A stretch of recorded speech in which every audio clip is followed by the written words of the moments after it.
মঙ্গলবার বিশ্বকর্মা পুজো। প্রতিটি কারিগরি প্রতিষ্ঠানে এদিন যথাযথ নিয়মনীতি মেনে পুজোর আয়োজন করা হয়। একই ছবি রায়গঞ্জ। মঙ্গলবার সন্ধ্যায় রায়গঞ্জ শহরের পৌর বাসস্ট্যান্ডে মোটরকর্মী সংগঠন পরিচালিত বিশ্বকর্মা পুজোর উদ্বোধন হয়।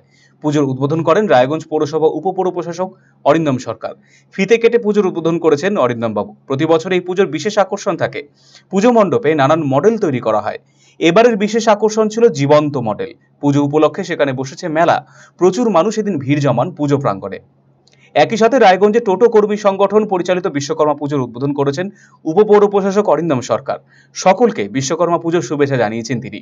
এদিন অরিন্দম বাবু ছাড়াও সেখানে উপস্থিত ছিলেন দুই পুজো কমিটির সম্পাদক রবীন রাহা সহ অনেকেই।